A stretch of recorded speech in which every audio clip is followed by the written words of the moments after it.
The most interesting for me is कि आप एक लॉयर हैं। एंड आई थिंक अगर हम लीगल प्रोफेशन की बात करते हैं, लॉ की बात करते हैं, तो हमें लगता है कि लॉयर विल प्रमोट कि हाँ लड़ाई करो, अपने rights low. But I think जो आप बात कर रहे हैं इज़ कि लड़ाई से कुछ हासिल नहीं होएगा। व्हाट्स इम्पॉर्टेंट इज़ कि बात करो, समझो, come up with a solution. Absolutely. And coming to that is more important than कि मैं राइट हूँ और मैं सही हूँ। एंड आज के दिन शायद हम बहुत ज़्यादा मैं और अपनी ईगो में अटक जाते हैं। एंड अभी आप बोल रहे थे बहुत इंटरेस्टिंगली कि power is not in anger, मतलब गुस्से में पावर नहीं है, रिस्पॉन्ड करने में या उस पे कंट्रोल करने में पावर है। And you were giving the example of Gandhi ji, yes, जो मुझे बिल्कुल। बहुत ज़्यादा मैं पावरफुल लगा। हमेशा कहता हूँ, मैं कई बार हमारे जो बच्चों से जब बात करते हैं हम लोग, जो इंटर्न्स भी आते हैं हम लोग के यहाँ, जो लॉ के स्टूडेंट्स हैं या फिर कोई भी यूथ मिलता है, मैं हमेशा कहता हूँ कि गांधी को हम एक अलग तरह से पढ़ते रहे हैं अभी तक, लेकिन जी गांधी की पूरी पर्सनालिटी को आप देखें। एक तो गांधी की जितनी भी आलोचना होती है, ये आलोचना क्यों होती है? क्योंकि गांधी ने सब कुछ लिख दिया। उन्होंने कोई अपने सेक्सुअल बिहेवियर को भी लिख दिया, उन्होंने पर्सनल बिहेवियर को भी लिख दिया। कई लोग, बल्कि नेताओं ने जाके उनको मना किया कि आप ये क्यों लिख रहे हो, आप हर चीज़ किताब में लिख दे रहे हो, अपने बारे में सब कुछ लिख देते हो, आप ये लिखने की बात होती है क्या?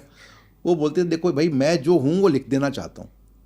लोग अगर मुझे पसंद करते हैं तो मेरी इन कमियों के साथ, अच्छाइयों के साथ, बुराइयों के साथ पसंद करें, मैं ये लिखूंगा। और मैं इससे अपनी ड्यूअल पर्सनालिटी रख नहीं सकता। अब जैसे पहली बार गांधी बनने की जो शुरुआत हुई, जब वो लॉ करके आए, तो डिस्ट्रिक्ट मजिस्ट्रेट अंग्रेज था जो क्लासमेट था उनका, उनसे बड़ी दोस्ती थी उनकी वहाँ पे। उसको मिलने पहुँच गए कि छोटा सा काम है, जायज़ काम है, मैं करा लूँगा इसको। जब वो पहुँचे कलेक्टर के दफ्तर में, उसने कहा बिना अपॉइंटमेंट के तुम सीधे आ गए? बोले यार आप तो मेरे दोस्त हो। बोले तुम्हारी हिम्मत कैसे पड़ी दोस्त कहने की मुझे?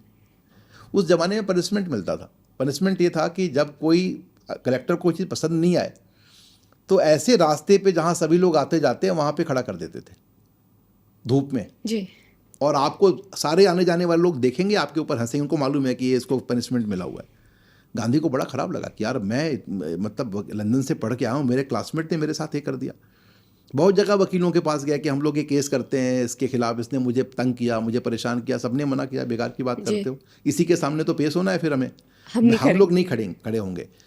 गांधी ने फिर वकालत आलमोस्ट छोड़ी दी, और जब वो अफ्रीका गए तो उनको एक अपॉर्चुनिटी दिखी कि ठीक है यार, कम से कम यहाँ से जान बची, अब वहाँ कुछ करके दिखाएंगे। वहाँ गए तो वहाँ भी यही शुरू हुआ। गांधी गांधी मजबूरी में बन गए, लेकिन सहनशीलता की वजह से बने। गांधी में अगर सहनशीलता नहीं होती, जैसे गांधी ने चंपारण सत्याग्रह किया, हिंदुस्तान के अंदर जो पहला सत्याग्रह है, एक होता था खड़ा किया आपको पहली बार, वहाँ पर फेंका, वहाँ सत्याग्रह किया, मगर हिंदुस्तान के अंदर चंपारण के डिस्ट्रिक्ट मजिस्ट्रेट ने कह दिया कि आप हमारे ज़िले में प्रवेश नहीं कर सकते। वो ऑर्डर दे सकते थे ऐसा। उन्होंने तरीका निकाला कि ठीक है, कानून का ज्ञान था उनको, उन्होंने कहा ठीक है, इस बॉर्डर के बाहर हम धरने पे बैठ जाते हैं। उसका ऑर्डर भी वायलेट नहीं हुआ और हमारा धरना भी हो गया। इतनी बड़ी भीड़ हो गई, लाखों लोग वहाँ बैठ गए कि अंग्रेज को, ऑफिसर को कहना पड़ा कि आप आइए बात कर लीजिए। जी मूवमेंट का तरीका बदल गया, और गांधी ने जो रास्ता दिखाया, देखिए आप, और तैयारी करते थे। गांधी कोई ऐसे वैसे मूवमेंट करने वाले नहीं थे। छोटे मोटे आंदोलन करने से पहले हिंदुस्तान को पहले देखे समझे। उनके जो बड़े मूवमेंट है गांधी के, वो तीन ही तो हैं। 1919 नॉन कोऑपरेशन, नॉन असहयोग आंदोलन। जी 1928 सिविल डिसोबीडियंस, सविनय अवज्ञा जिसको बोलते हैं, जी जिसमें नमक का कानून तोड़ा जी उन्होंने। और फिर आप जाएं 1942 क्विट इंडिया। कुल 3 मूवमेंट हैं बड़े। बीच में छोटे मोटे कुछ कुछ रहे, जेल में भी रहना पड़ा, बाकी सब चीज़ें भी हुई। और उन्होंने बड़ी समझदारी की कि जब भी कोई हिंसा हुई, जैसे जलियांवाला बाग का इशू हुआ, उस पर सारे लोग खड़े हुए, लेकिन जैसे ही चौरी चौरा हुआ, उन्होंने आंदोलन को विड्रॉ कर लिया, तुरंत वापस ले लिया आंदोलन को। क्योंकि उनको मालूम था कि अगर आप एसोसिएट करोगे, बिल्कुल वैसी ही बात हुई गांधी की हत्या के बाद आरएसएस के साथ। आरएसएस ने विड्रॉ कर लिया, बोला हमने नहीं किया है, इस आदमी का मेरे से कोई संबंध नहीं है, जो नाथूराम गोडसे का। आप ये कह नहीं सकते, आपके साथ मजबूरी ये है कि हिंसा को अगर आप सपोर्ट करेंगे तो जो पॉपुलर व्यू है, हर टाइम बस पॉपुलर व्यू चेंज होता रहता है। आज आपको जो अच्छी लगती है चीज़, वो कल बुरी लग सकती है। आज हम जिस बात को अच्छा मानते हैं, 5 साल बाद शायद हम ये कहें कि बात शायद ठीक नहीं है, या आज के 5 साल पहले हम जो सोचते थे वो शायद हाँ आज ठीक नहीं लगती है हमको। तो ये चीज़ हर जगह लागू होती है, ये हिस्ट्री में भी लागू होती है, सोसाइटी में भी लागू होती है। आज जिस तरह की गवर्नमेंट आपको चाहिए, आपको ये अच्छी लगती है, कल कोई और अच्छी लगेगी, परसों कोई और अच्छा लगेगा।